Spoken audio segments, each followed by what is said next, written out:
Okay, I'm doing this live. If y'all show up, if you show up, you show up. If you don't, it's okay. You can watch this later when it's on the video on demand or however way they want to call it. That's okay. It's all right. I apologize. I should have waited, but you know what? I'm gonna strike while the iron's hot here. I'm just lazy. I really just don't feel like doing all this. Oi! Oi, Jake! Oi! We're gonna go ahead and respond to these videos. Oi, first name. So let's go ahead. We've got this guy. This is the new kid on the block, New American Left. New American Left, pretty much a Vaush clone. Yep. Okay. Oh, you got it this time? Good deal. Good deal. All right. So we've got this Vaush clone, New American Left. Oh, boy. He went on there, kissed his butt, licked the crack, did everything he could to ingratiate himself with Vaush. I don't like I said, we're gonna watch this video here. There are numerous holes in my opinion, and just cringe-worthy nonsense here. We're gonna watch 2 of his videos because I'm a glutton for punishment, but holy shit, without further ado, let's go ahead and just jump into this, shall we? We jump in it. We jump in it. The ratio's already getting bad. I saw my man lives no. Excuse me, sir. Do you wear glasses, perhaps? So let's get into it, man. This is just basic slander. He could have just said, "Oh, I don't like tankies." That's all he had to say, but he had to call out people by name because he wants to debate them so that he can try to become a Vaush clone. That's what he wants, in my opinion. But let's hear it. Let's hear what this fool has to say. Politicians. And like I said, I don't know if this was a longer documentary or whatever shit that he was making, some longer video, but I'm like, bruh, we don't care, you know? Yeah. So I don't know if this was meant to be something longer that he cut down, but it just, work on your editing, homie. Work on the editing. Let's do this. Politicians, compelled only to preserve their own power and spin convoluted webs of lies, designed to keep their people committed to a long-abandoned cause. If the liberals and conservatives in politics were right about, it was that these societies were morally abhorrent, and a defense of them was a defense of rigid authoritarianism. Oh, boy. Liberals and conservatives were right! Oh, boy. This is the left wing in the U.S. today. This is the left wing in the U.S. today, folks. Oh boy. Sure, you can come on right now if you want to. Yeah, why not? Sure. Let me go ahead and put the. Let's go ahead and put this in here. I'm gonna go ahead and copy. We'll go ahead and we're gonna talk about this Vaush clone here, and why not? I could use somebody that's a little more knowledgeable. Why not? If you want to, you sure can. But if not, that's all right. I'll give it a minute. I'll give it a minute here. Yeah. Hogan's actual name is Cicero Foster. He admitted he was a right winger in the past and changed his name to dissociate himself from his past comments. Oh. Huh. Okay. Huh. Well, such is the way. Such is the way. Anywho. Well, let's continue on here. We're going to go ahead and see this from this Vaush clone here. 6-bit American leftism is neoconservatism in red. That's true. That is true. All right. How are you, sir? I'm doing fine. I didn't know you did regular call-ins.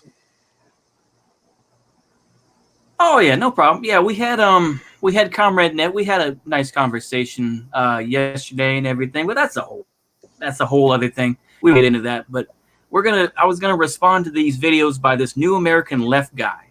He came on there. He came on Vaush's stream and just basically just agreed with his points completely and was like, yeah, we don't support China and all this sort of thing. I'm just like, he's just ingratiating himself. You know, like I say, this goes to show this is the new direction of where folks go. It's like they just want to be clones so that they can try to, just feed off it. It's just, so it's pitiful. But yeah, I'm going to go ahead and start this from the beginning. Go ahead. Yeah, so sort of like a Man in the Wall or Corky Cores or various other teenagers who haven't figured out how to form their own opinions, so they're just adopting all of their opinions from famous Radlib YouTube celery on the internet. If my reception drops out, let me know, because it is quite poor. Just giving you a heads up. Oh, okay. Oh, okay. Oh, no problem. Politicians. And like I say, I said this at the beginning, I'm like, okay. Oh, yeah, no problem. I was like, okay, did he cut this from something longer that he said? Because I'm like, it's like he felt like he cutting in the middle of his sentence. I'm like, okay, but all right. I'm just saying, like, yeah, he's working his head in a little bit, but that's just me. Held only to preserve their own power and spin convoluted webs of lies, designed to keep their people committed to a long abandoned cause. Boy. If there was one thing liberals and conservatives in mainstream politics were right about, it was that these societies were morally abhorrent, and a defense of them was a defense of rigid authoritarianism, upheld at the cost of millions of lives. Oh boy, go ahead. I'll let you start. Oh, right. Lord have mercy. All right, so I really don't know. I really don't know where to start, but he's largely arguing from a place of emotion, as far as I can tell. It's just the same old, like authoritarianism, Gorillions dead, and so on. I mean, it's just a regurgitation of the old Cold War narrative. You know, just ignoring like the conditions that led these countries down the roads that they ended up going down in the first place. The reason why we uphold them is because we want to learn from their mistakes and learn from what they did right, because we actually got a lot of valuable things of good that was done in the world because of these countries, and it wasn't all bad. And let me ask you something, man. You know why they always bring up the millions dead, right? Oh, the Commies killed millions, right? You know why they say that, don't you? Comes more from like the big black book of communism, and to say, oh, look how awful it was, Holodomor, and all that sort. But yeah. It's a where way I get it from. But yeah. Well, the reason why people like him repeat it is because it's a meme that they've been trained to regurgitate. But the reason why right-wing demagogues repeat it is it's a way to manipulate and propagandize the audience and terminate thought, so they don't think too deeply about these things and people don't do further investigation of their own.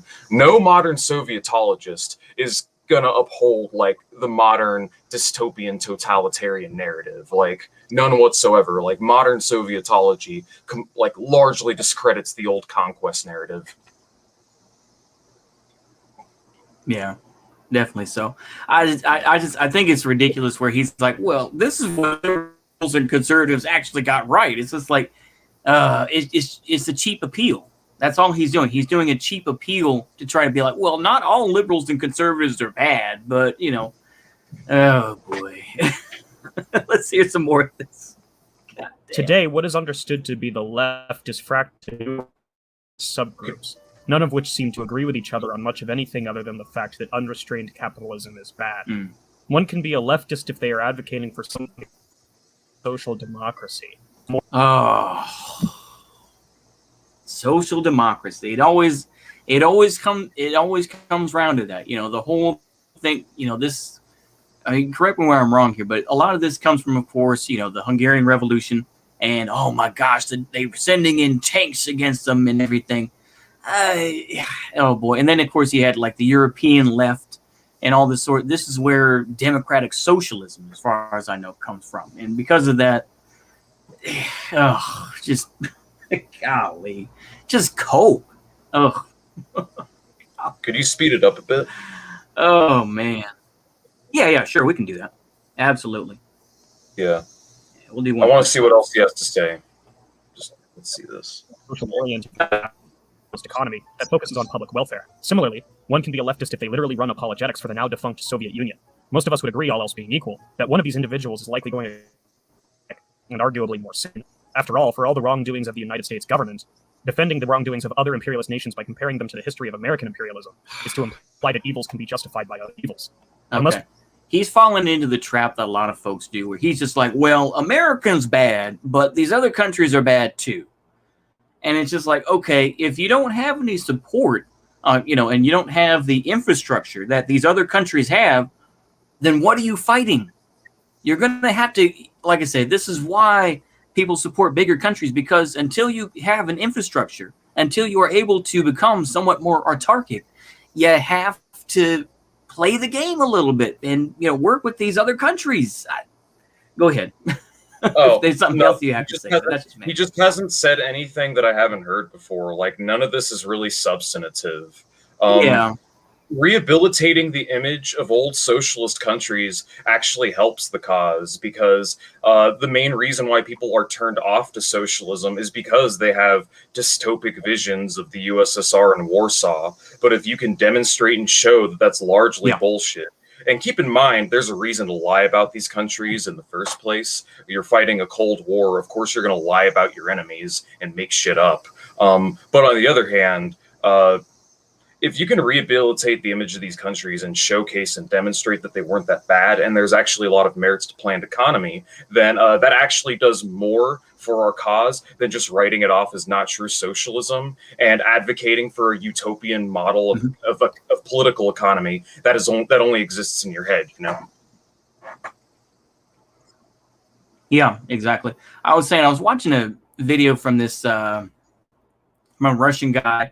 I don't think, like I say, it's just a Russian guy. Doesn't support the Soviet Union or anything else. But he was talking about the election in 1996 and was talking about how basically the U.S. helped to fund getting, I can't even think, what's his name now, the drunk guy, get him back into office. I can't even think of his name now. But basically keeping him in office so that they can, continue this, the neo-lib sort of shock doctrine idea, in Russia.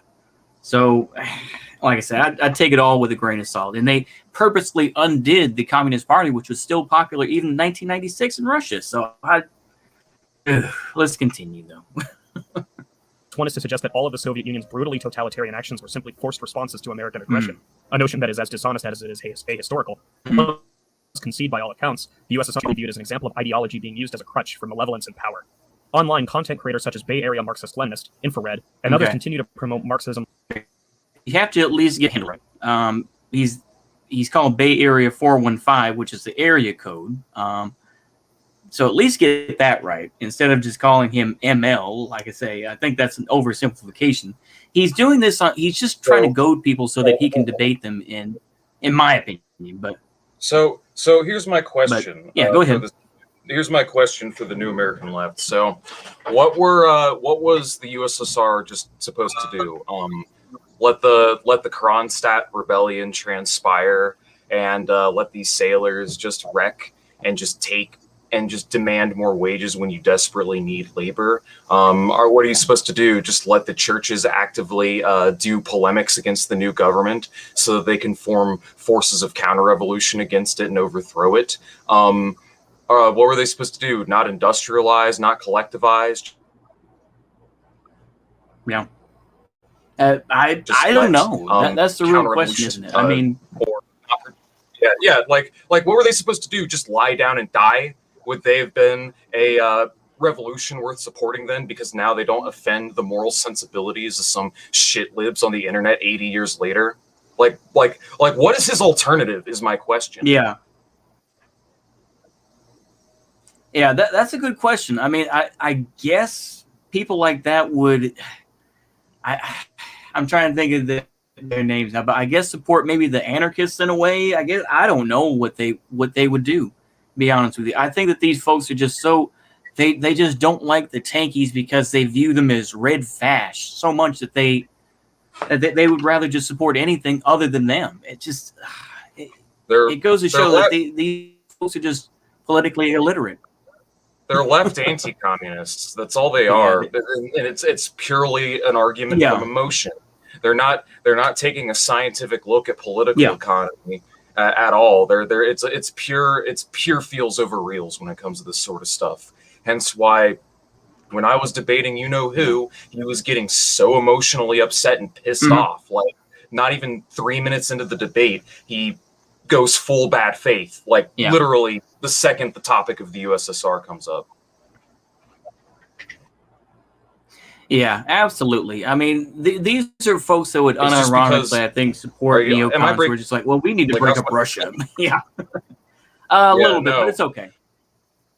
Yeah. So, long story short, it's an appeal to emotion, and people have been people have been brainwashed into basically thinking that, every socialist project that's ever existed has just failed because the ruling class doesn't want you to know that it succeeded. But guess what? There are many revolutions they failed to strangle in the crib.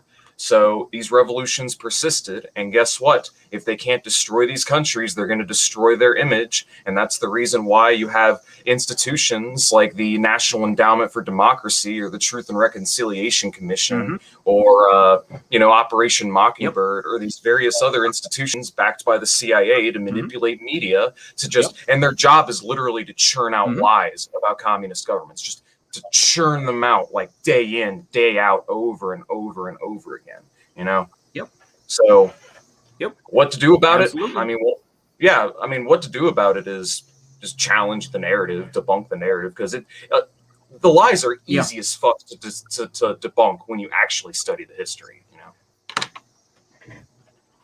Yeah, absolutely. Leninism as the only legitimate response to capitalism, with all other takes on Marx's ideas being perceived as unworkable at best, deliberate attempts at disinformation from Eastern to Cambodia under Pol Pot and Vietnam under Ho Chi Minh. Okay. What? Okay, so he said Vietnam and then Cambodia in the same sentence. Does this guy not know what history is? Where Vietnam literally invaded Cambodia? Like I say, I know what my audience is going to say. I'm going to be careful, but it's like... He's a shit lib. Go ahead. He's a total shit lib. This guy would be a supporter of the Vietnam War if Ho Chi Minh and the rest of the Vietnamese laid down face first in the mud and just died. That's the only situation where he supports the revolution. But because they do something mean or bad or did something that offends his sensibilities, they confiscated private property. Or they made some mistakes along the way. Now that it's not a perfect little utopia, I can't defend it anymore. He's a utopian. He's an idealist. There's nothing else to say besides that. Or he's just a grifter trying to chase clout. Yeah, absolutely. Yeah. Oh yeah. Exactly. Of Marxism-Leninism has consistently led to brutal atrocities and flagrant violations of international law. This is not something that international law and human rights. Oh, boy. Just. Oh my goodness! I mean, I guess my base UN. I guess UN is socialism. I guess in some people's eyes. I guess even neocons don't even like the UN. What is this guy talking about? I know the UN is not the national human rights, but it's like, which one do you want to point to? The one that the Ukrainians founded, or you want to point to which one do you want to point at? Lord have mercy. Oh, bring textbooks. Modern China, which still incorporates elements of Marxist, Leninist, and Maoist thought, is likely engaged in a campaign of ethnic cleansing. No, they don't. They're dangus now. The China liberalized. They're a state capitalist country with a communist political party governing it. They're not MLM. They're not ruled by... I mean, I guess there are Maoists in the CPC, but I wouldn't call China Maoist by extension. Yeah. Against Uyghur Muslims in the Xinjiang province, something no doubt justified through the perceived threat Uyghurs pose to the state and the party, and something that draws unfortunate parallels to the treatment following the December 1 terrorist attacks. Okay. He's talking about, so once again, the whole Uyghur stuff, and he doesn't realize that Uyghurs would be used as a force to destabilize China. Feels like I say, we're not going to get into debate about China, don't worry, but I'm just saying is that feel as you want to about China, I don't want it to get destabilized because we're so threatened by them. I don't want that. I'm just going to be honest. I don't want that, and I don't want Uyghurs to be pawns of the U.S. I don't want that. I think that's a simple thing. I don't want them to be pawns of people. Anyway, go ahead. All I'm going to say is... Oh, man. All I'm going to say is everybody who's talking about the Uyghur situation is a useful idiot pushing an anti-China agenda. Like, these people genuinely don't give a shit about the Uyghurs. They wouldn't be talking about it if it wasn't for the facts that it could be weaponized to trigger and own the tankies, That's the only reason they talk about it. Yeah. Absolutely. Reflex for these regimes does two things, both of which are highly toxic to the agenda of the left. First, it implies that the USSR, China, Cambodia, and similar nations are true realizations of leftism. And second, forwards the notion that genocide and imperialism are excusable, so long as such efforts are undergone to oppose capitalism. What? Neither Hold of these on. interpretations benefit the view of the left by the public. Hold on. He's got it. Yeah, go ahead. Go ahead. So he's got to clarify that point. He's given nothing but rhetoric. I don't see any works cited. I don't see any evidence or proof for any of his claims. Yeah. What evidence does he have that Russia and China are imperialist or did genocide? You know, like what's his evidence? Like the burden of proof is on him. Yeah, like I say. Yeah, exactly. I mean, I guess what he would say is probably, "Oh, look what they did to Crimea. Look." It's like, you know, it goes into a larger thing, but basically, I'm sure that's what he would say. Look at what they're doing to the you know, various indigenous peoples or something. Just it's not that easy. Commentator Noam Chomsky is famous for viewing the Soviet Union as Noam Chomsky. That's all that needs to be. Yep, you're going to bring up Noam Chomsky. Okay, I mean, if you want to do that, all right.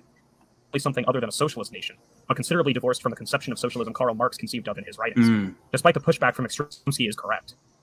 The USSR was never a socialist nation. Lenin conceded as much before he died, and under Stalin it became a grotesque perversion of the pro-worker agenda. Prominent leftists like Rosa Luxemburg, Karl Marx, Friedrich Engels, and Vladimir Lenin.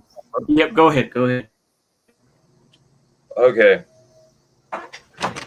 So I actually have a lot to say about this.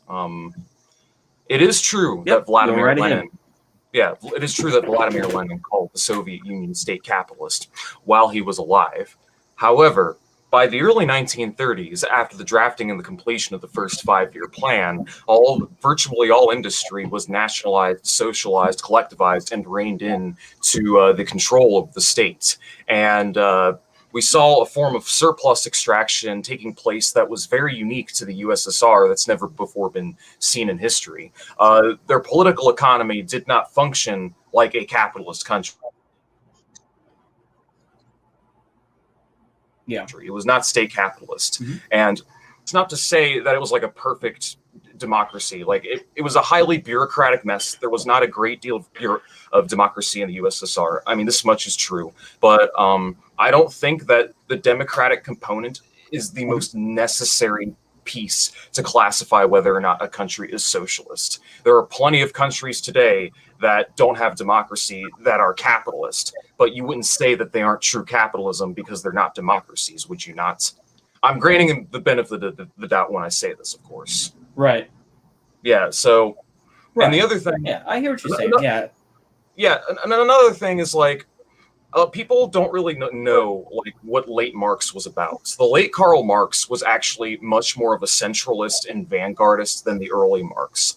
I'm not saying he was a full Blancist, but the late Marx was frequently criticized by Bakunin and anarchists at the First International for his policies of consolidation and centralization. Marx's views during the later years of his life were much more in league with a Lenin than they would be with a Kropotkin. That's all. Okay. Okay. Stalin upheld an authoritarian regime the likes of which had never been seen before, rivaled only in its brutality and total lack of empathy by Nazi Germany. As the Cold War with the United States... Oh, boy. Are you really going to make that comparison? He's really going to compare Nazi Germany to that. Come on. See that? That's very bad thing. Yeah, absolutely. Yeah, no. There's actually a difference between the Soviets and Nazis. One started the bloodiest war in history. The other ended the bloodiest war in history. One took a consistent stance against the other. The other was deliberately propped up by big business. One started the Holocaust. The other ended the Holocaust. The only thing that the Nazis and Soviets have in common is the color red in their flag. Yeah, there you go. States and other NATO member states escalated, the quality of life experienced by the average Soviet citizen continued to deteriorate, and it became increasingly clear that global communism was on the decline. And this is a major reason Marxism-Leninism is an impractical suggestion. Within the confines of global capitalist hegemony, there can be no truly socialist nation. I'm going to send you... Yep, go ahead. I'm going to send you... Hold on. I'm going to send you a PubMed article, and I want you to pull it up on screen, because he said living conditions deteriorate. Sure. under socialism, or are they deteriorated in Marxist-Leninist states? Could you do me a favor and pull up that PubMed article and read it and read the abstract for me? Yeah, no problem. Let me see here. Oh yeah, it should just come up. There we go. Let's see here. And while you're doing that, you can see it. Let's see here. So yeah, the abstract here. This study compared capitalist and socialist countries. PQL. Okay. Let's see here. Principal source of statistical data, which pertain to 123 countries and approximately 97% of the world's population. Okay. Nutrition, mortality rate, child death rate, life expectancy, crude death rate, crude birth rate, population per physician, population. Okay. I'm just kind of in 30 to 36 comparisons between countries at similar levels of economic development, socialist countries showed more favorable PQL outcomes. And P less by failed. Okay, so this is basic statistics stuff. I do know enough about that. Yeah, 2 failed t-tests. I do vaguely remember that from statistics, but yeah, this work with the World Bank's raw data included cross-tabulations, analysis of variance, and regression techniques, which all confirm the same conclusions. The data indicating that the socialist countries generally have achieved better PQL outcomes than the capitalist countries at equivalent levels of economic development. Yep. Very true. Very true. And, like I say, people, we don't expect, the Soviet Union was not perfect, but I think in terms of providing housing, for example, I was watching a series on, talking a little bit about the Stalinkas versus the Khrushchevs and the Brezhnevkas, and talking about the different housing that occurred. It wasn't perfect, and obviously it was there for the time, but yeah, it provided housing for people, and it was done as quickly as possible. I think the turnaround in getting that done, when I was watching, I think it was 12 days to make those. And like I say, that's referring to a guy who is in Russia and native Russian. So, they did what they could for the time. That's the whole thing. I mean, that's how I feel about it. They did what they could for the time, instead of, with the U.S. where, you have this, where, you can go, I guess, live in the housing projects or something like that. But nowadays, of course, they're getting rid of all that type of thing, especially like Chicago and everything else, where now everyone's spread out and, you're left to the market. You're left to, real estate schemes and everything else in these huge housing bubbles. So I don't know. I'm not going to sit here and make a complete comparison. Go ahead. Yeah, no. So the reason why I wanted you to quote this was to demonstrate that their model of socialism worked. It provided an objectively better living standards relative to other countries of similar economic development, which is, the proof is in the pudding, and it directly refutes his point that living conditions were actually worse in Marxist-Leninist states. This is not true at all, But yeah, this guy's just talking out his ass. He hasn't done any of his own research, and now we got to spank him. Fucking hell, man. Have him debate me. I'll gladly debate this guy. I'll spank him like I spanked Man in the Wall. Yeah.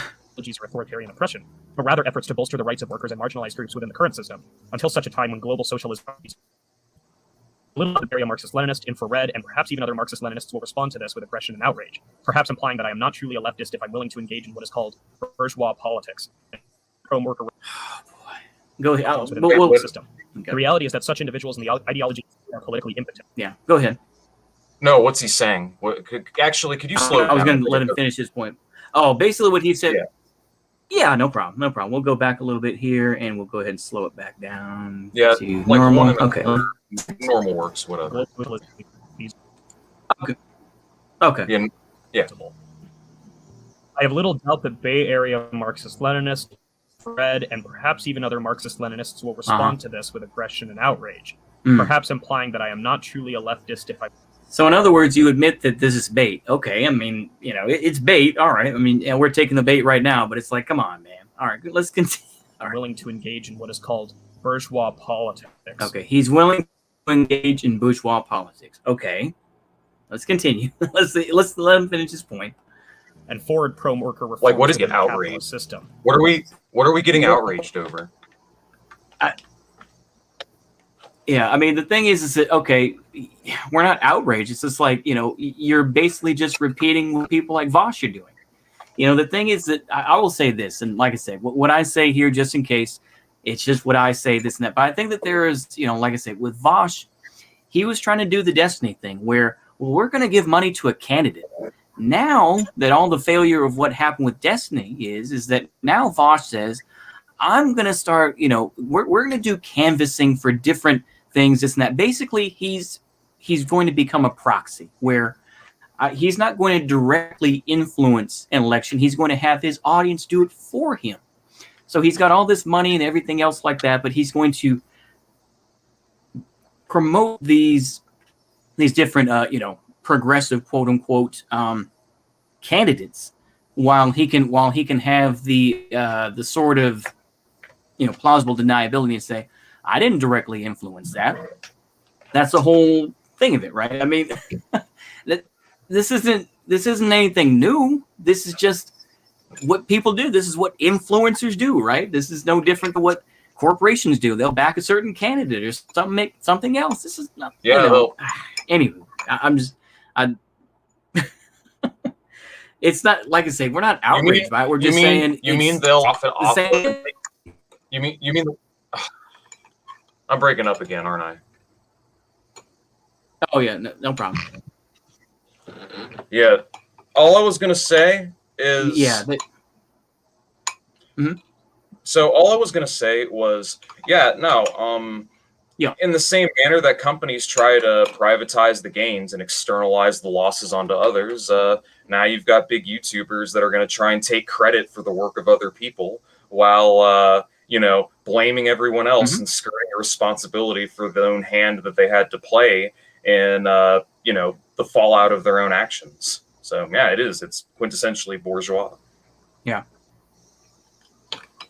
The reality is that such individuals and the ideology they are politically impotent. Any leftist revolution that were to commence within the United States or a similar country will inevitably fail. Hi, Joe.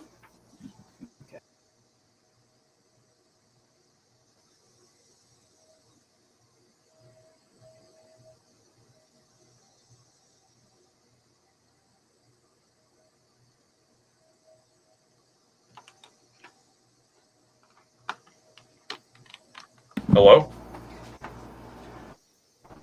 Sorry about that. Yeah, I just had to, yeah. No worries. For a minute. Okay. That's embarrassing. Okay. But yeah, so let's continue here. Sorry. Resulting in mass casualties and perhaps a crackdown against quote-unquote countercultural ideologies in general. Similar. And you wouldn't do the same. He wouldn't do the same?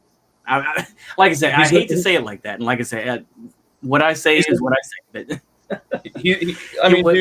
go ahead. Sorry. He's revealed his hand. He just revealed. He's a SOCDEM. He's basically a Freikorp of the same strain as Man in the Wall and fucking Quirky Quartz and the rest of these Vaushite dipshits. That's all they are. They're literal Freikorps. Yeah.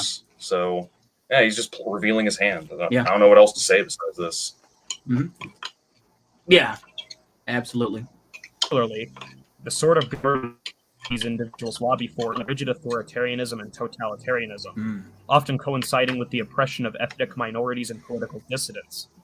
Instead, the thing is, this is such a ridiculous point because I remember there's a lot of this back and forth stuff, but it's like instead of minorities and whatnot, well, what would you say about what happened with, the various native tribes that live on reservations, this and that? You have people like, your boy Vaush, who's just like, well, actually, I don't inherently care about cultures, is what he says. I don't inherently care about those things. And of course, he's gone back and forth and said, well, that's important, but they shouldn't be, this way or that way.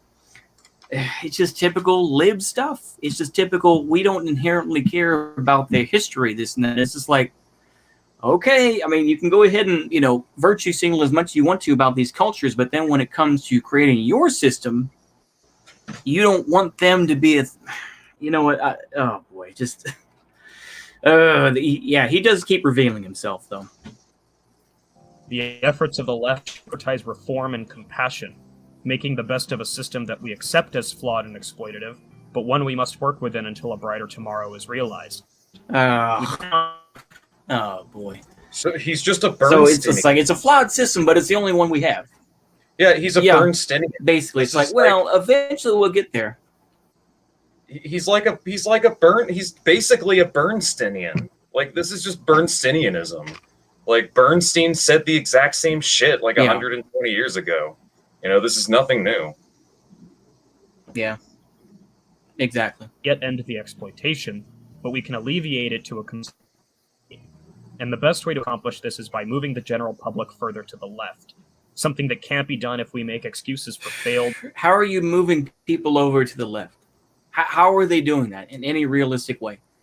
And of course, would you say that social democracy is left wing? I don't know about that. I don't know about that one, Chief. That's a little golly. Exactly. The left wing of right wing. The left wing of fascism, maybe. Yeah, I mean this. I'm sorry, I'm memeing. I'm just kidding.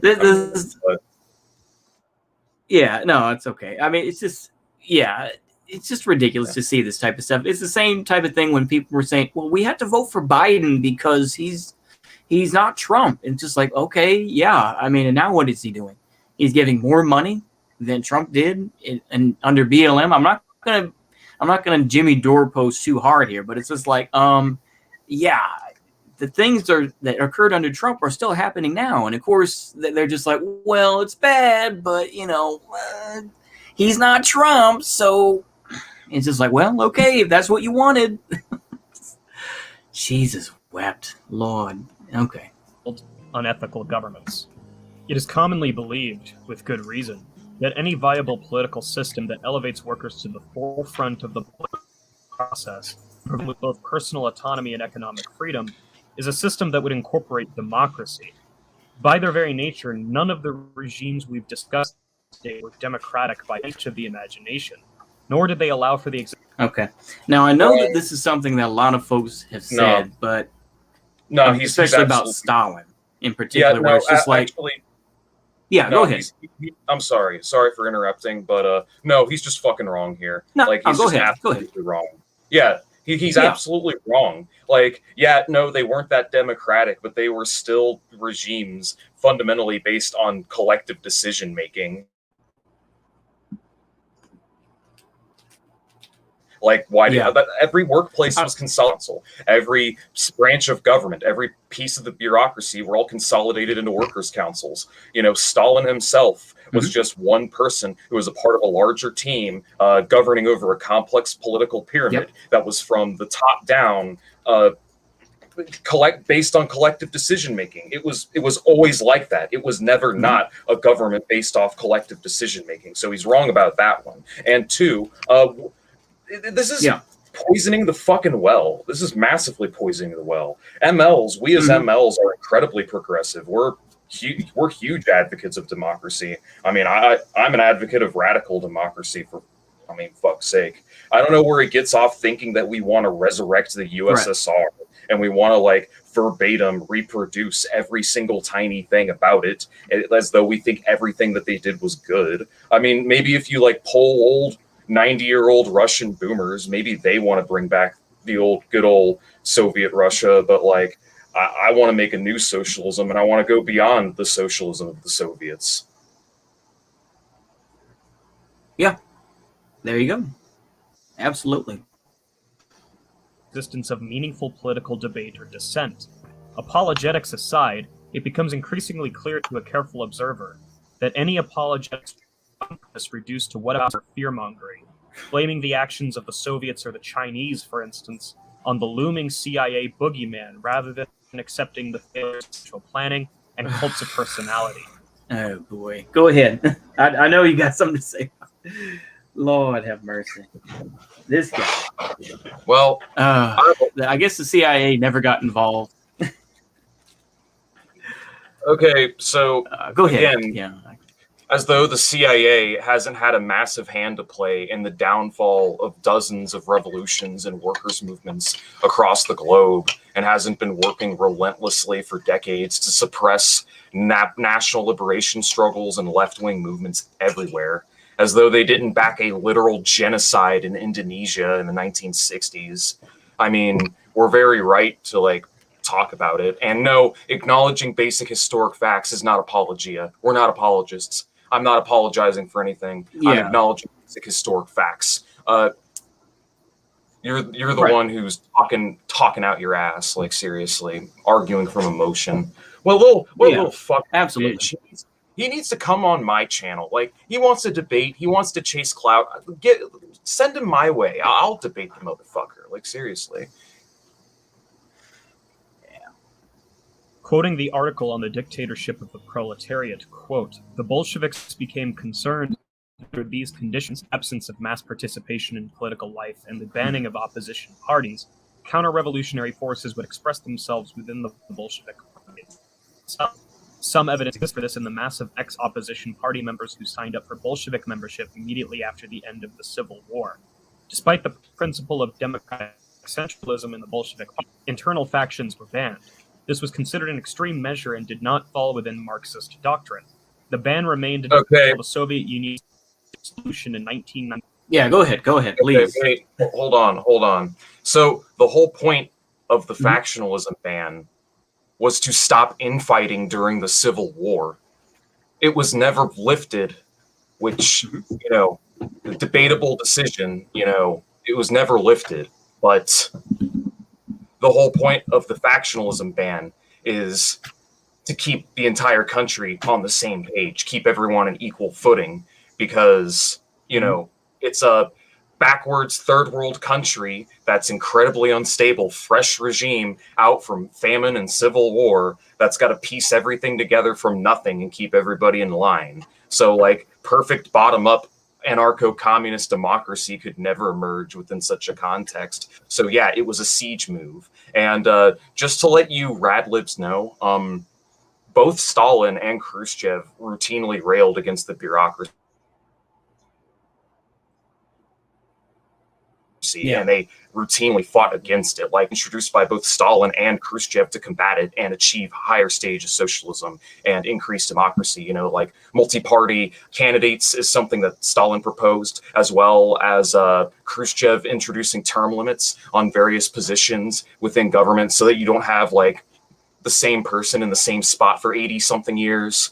They tried to fight the bureaucracy, but the bureaucracy fought back because you just had an intelligentsia that was just in a little cozy position that wanted to protect their interests, Yeah. And, I mean, That's really all I have to say, to be honest. Yeah. I mean, this happens with most governments. It doesn't matter whether it's a capitalist one or a socialist one. You're going to have these issues. I mean, and they did what they could to try to, I'm basically just repeating what you're saying. But In 1921, vigorous internal debate and freedom of opinion were still present in Russia, and the beginnings of censorship and mass political repression had not yet emerged. The workers' opposition faction continued to operate despite being not dissolved. The debates of the Communist Party of the Soviet Union continued to be published until 1923. The article goes on to discuss the Soviet Union under Stalin. Quote, "Elements of censorship and attacks on political expression would appear during Lenin's illness and after his death, when members of the future Stalinist clique clamped down on party democracy among the Georgian Bolsheviks and began to censor material. Pravda ceased publishing the opinions of political oppositions after 1924, and at the same time the ruling clique admitted large numbers of new members into the party in order to shout down the voices of oppositionists at party meetings, severely curtailing internal..." Yeah, please, go ahead. No. By the mid-1920s, it was pretty much a settled debate that Stalin was the undisputed leader of the USSR. It was actually the likes of Trotsky and members of other cliques that were accusing, basically making unbased assumptions that he murdered Lenin and that He's perpetuating a conspiracy. Stalin was appointed to his position because at the time he was seen as like the legitimate successor to Vladimir Lenin. And after the debate was settled, and this is where the centralism and democratic centralism comes in. The debate was settled around who was in charge of the country and who was going to be leading it from now on. And even after the debate was settled, you had Trotsky come along and constantly trying to rail against Stalin, and they were tolerated for a while until Trotsky got involved in treasonous affairs, and they ultimately deported him. They kicked him out of the country. They banished him. They let him go. Yeah. So. Yep. And yeah, this I noticed with this guy too. When he was talking with Vaush, he mentioned several times Trotsky's use of that term, deformed worker state. I believe that's the term. But he used that at least on 2 or 3 occasions when he mentioned it. So I feel like, is this guy like a crypto Trotsky type of guy? I don't know. I'm like, why is he just left Trotsky out completely when talking about all that? Like, oh, well, there were various factions. But I'm not going to discuss any of those. I'm like, all right. Yeah. There were factions. Their policy and they were directed by hold on. There were factions, and they were allowed to express themselves and say their piece. The debate was only silenced when the Central Committee came to their conclusion, which was always a principle of democratic centralism that they adhered to since the beginning. And mind you, fucking Trotsky was accusing Lenin of being dictatorial in like early 1904 or 05. Trotsky was not always aligned with Lenin. He was actually against Lenin while he was a member of the Mensheviks, and while he's a Menshevik. And I mean, shoot, I don't know what else I was going to say besides that. But yeah, go ahead and go. That's all I have to say, honestly. Okay. Yeah, no problem. That had accumulated a great deal of social weight in the absence of an active participation in politics by the majority of people. By 1927, many supporters of the left began to face political repression, and Leon Trotsky was exiled. Oh, okay. Yeah, really.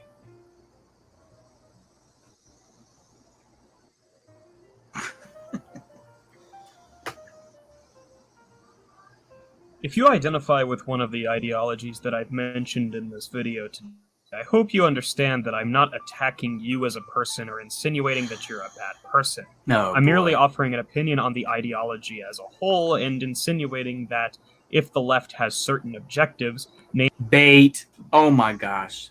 The bait is so, oh my goodness. namely meaningful improvement of life of the working class, social progressivism, etc. These are the sorts of ideologies that we should.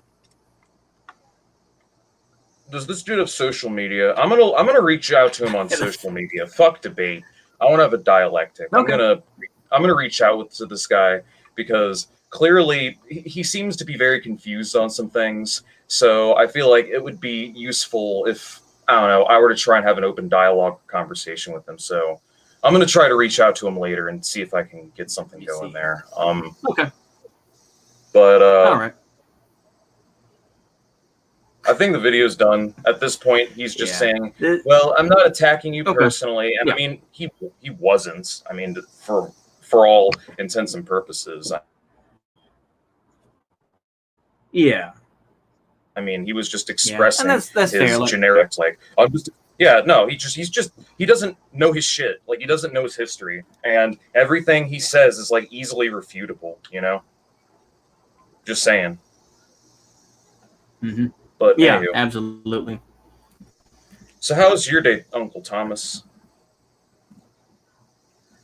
Oh, it's been going okay. It's getting a little bit warmer and everything else, but it's gonna be all right. Like I said, we're gonna have. I'll go ahead and reveal some stuff here, but I guess Beto O'Rourke is gonna be in town, so I guess I'll take a look at that. Just how ridiculous it's going to be. He's going to be talking about basically the voter suppression here in Texas and all that. So I'll probably just see. I'm not going to troll him. I'm just going to listen to what he has to say, and maybe I'll record it, see if I can get some clout out of it. But I'm like, oh boy, let's hear what he has to say. I'll listen to it.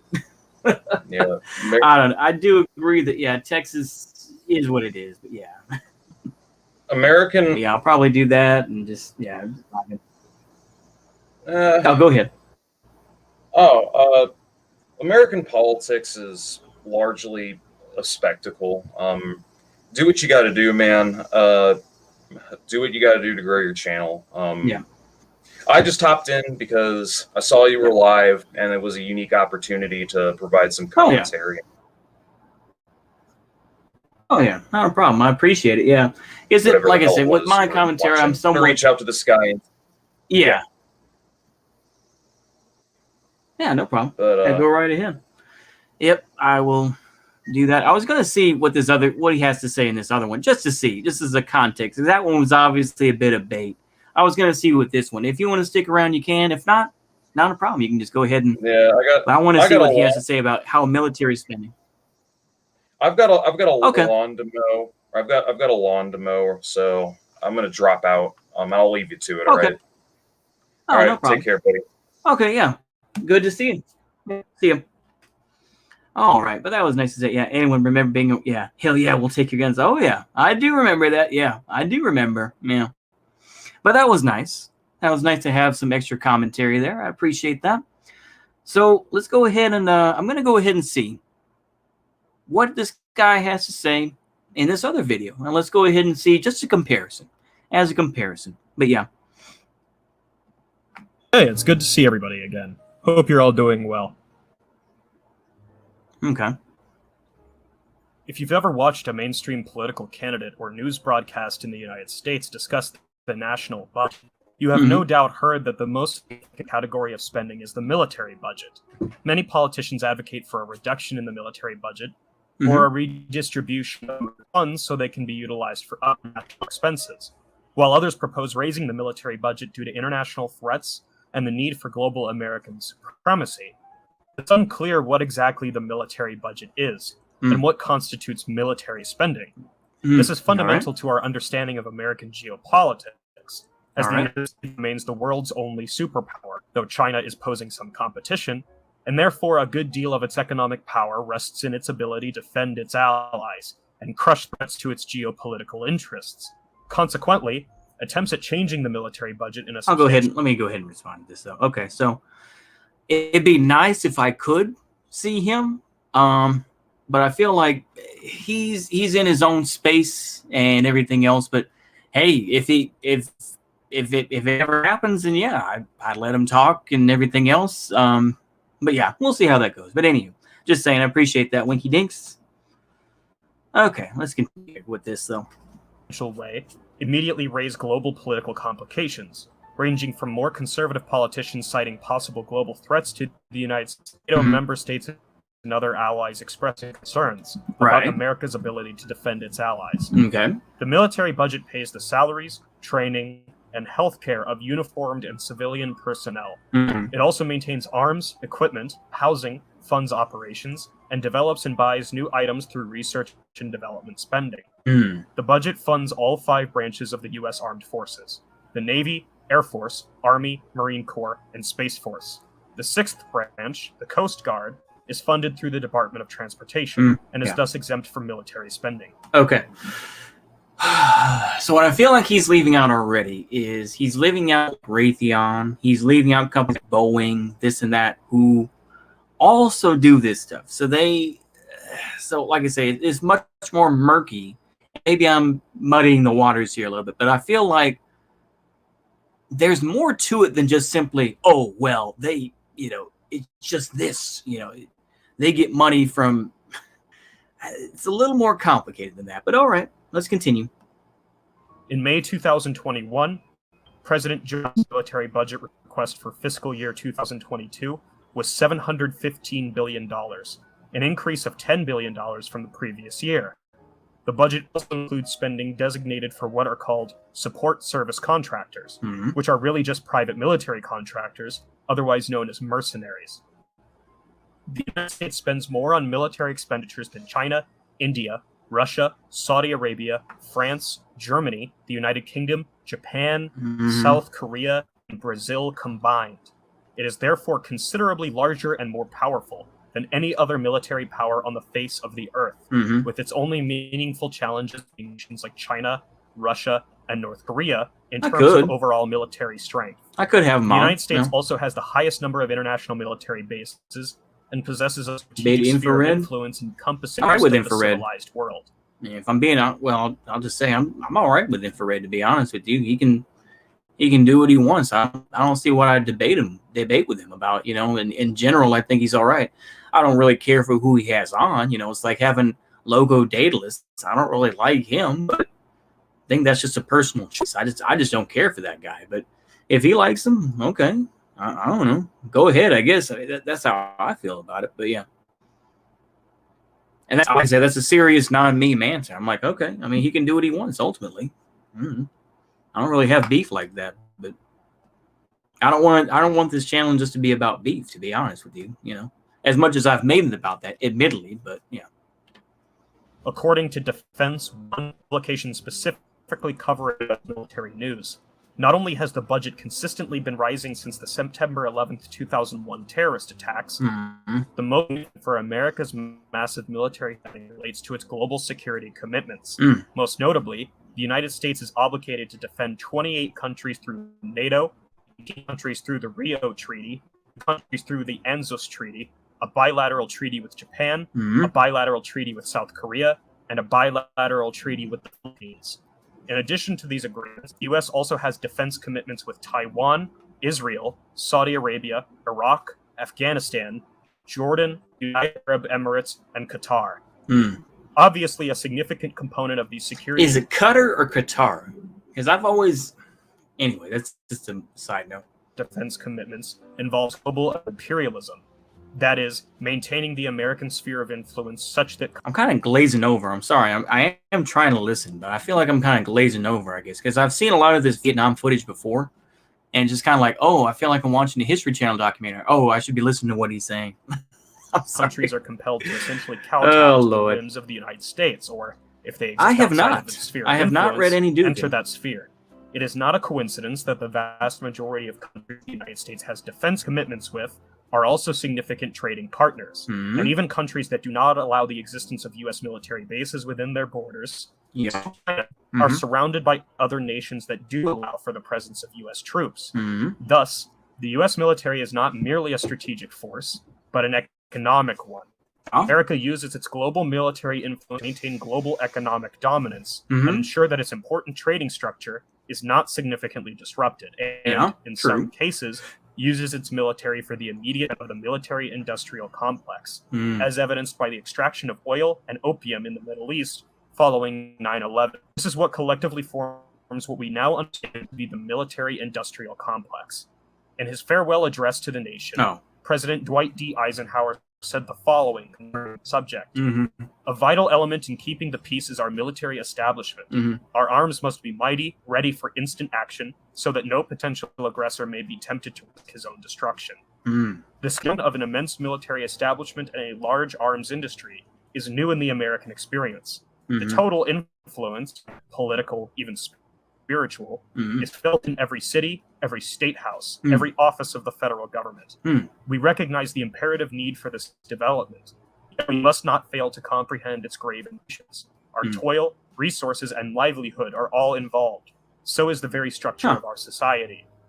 In the councils of government, we must guard against the acquisition of unwarranted influence, whether sought or unsought, by the military-industrial complex. The potential for the disastrous rise of military exists and will persist. We must never let the weight of this combination endanger our liberties or democratic processes. We should take nothing for granted. Only an alert, eligible citizenry can compel the proper action of the huge industrial and military machinery of defense with our peaceful methods and goals, so that security and liberty may prosper together. The consequences of unrestrained American military aggression have been felt across the world. From the time of American colonialism, in which entire countries were invaded and occupied by U.S. forces, to the continued oppression of the peoples of the world by U.S. military operations and NATO operations, the impact of our military budget continues to reverberate globally. It is also a major source of domestic tension, as the sheer size and weight of the military budget often prevents government spending towards social welfare programs that would provide immediate benefits to workers and the impoverished. In a May 12, 2021 article by Defense News, Senator Bernie Sanders of Vermont, who has long pushed for a reduction in the military budget, said, quote, "At a time when we have so many unmet needs in America, we we've got to ask ourselves why we are spending more military than the next 12 nations combined. How does it happen that about half of the $740 billion annual defense budget goes not to our troops, but to defense contractors, while virtually all of them have paid huge fines for misconduct and fraud while making massive profits on those contracts? Sanders pointed to the Pentagon's long-time failure to pass an audit, its acquisition program cost overruns, the excessive benefits for defense executives, as well as the revolving door where many of our top end up on the boards of directors of these major defense companies. Yeah, that's true. Yeah, Defense Minister Austin. Yeah, my dog is begging too. Oh Lord. Scientific American, when it comes to U.S. spending priorities, the numbers seem especially misguided in an area of tight budgets to come. By the Department of Defense's own accounting, taxpayers spent $13.34 trillion on the U.S. military from 2000 through fiscal year 19 in inflation-adjusted 2020 dollars. Add to that another $3.18 trillion for the Veteran Administration, and the yearly average comes to a whopping $826 billion. If the Pentagon were a private corporation, gross mismanagement would have forced it into bankruptcy years ago. Dysfunctional internal controls, aided and abetted by years of lax congressional and administration oversight, have enabled it to waste tens of billions of dollars annually. And the last 20 years are littered with a parade of overpriced, botched, and bungled projects. In just the first decade of this century, the Pentagon was forced to cancel a dozen ill-conceived, ineffective weapons programs that cost taxpayers $46 billion.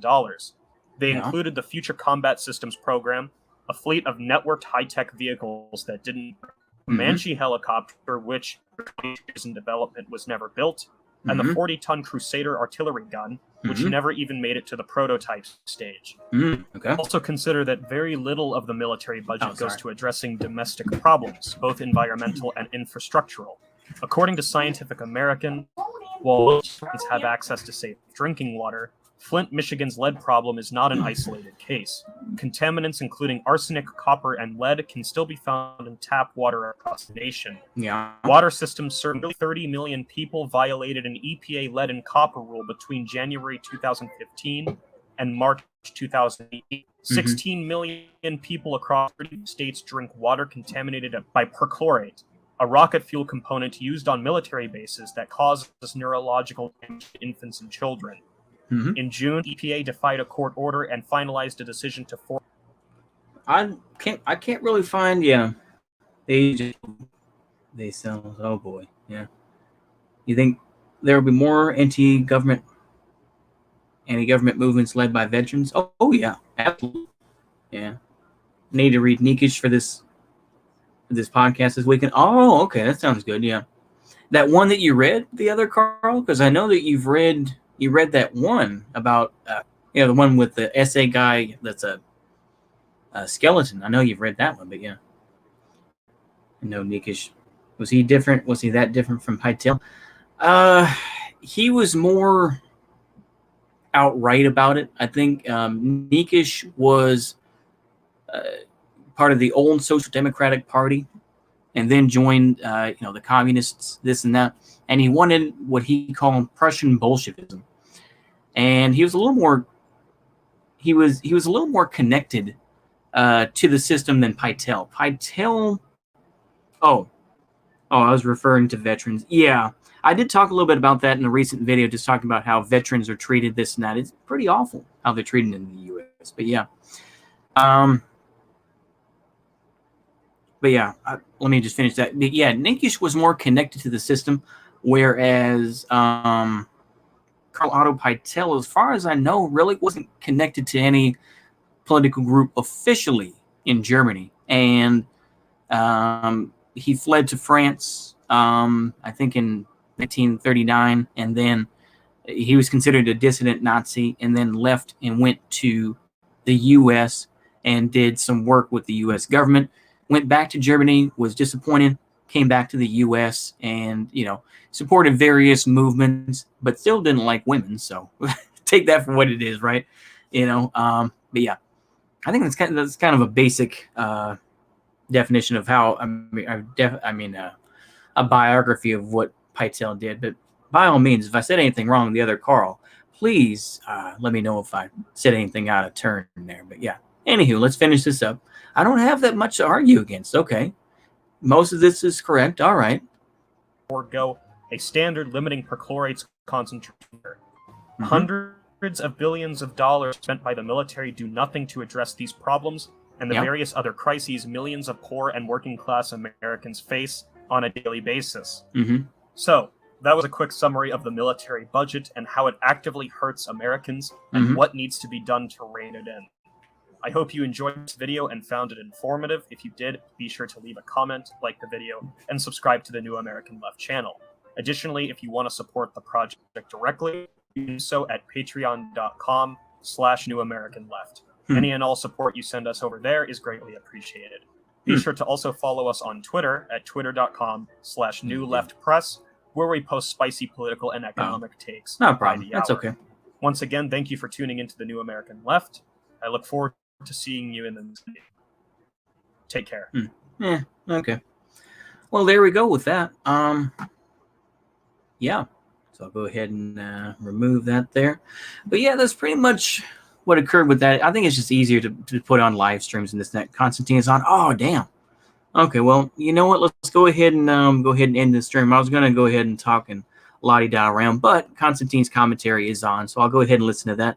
Hopefully, y'all enjoyed this stream. Let me see here. I'll go ahead and just switch it on now if I can. That's bad. You know what's bad about YouTube? Well, you know what? Screw what I was saying. Let's go ahead and let me find that tab, and I'll go ahead and link it, and then we'll go ahead and end it here. So we'll go ahead and do that way. Sorry for the double audio. Okay. Come on. Okay. There we go. Okay. All right. Let's go ahead and end it here. See you later. Goodbye.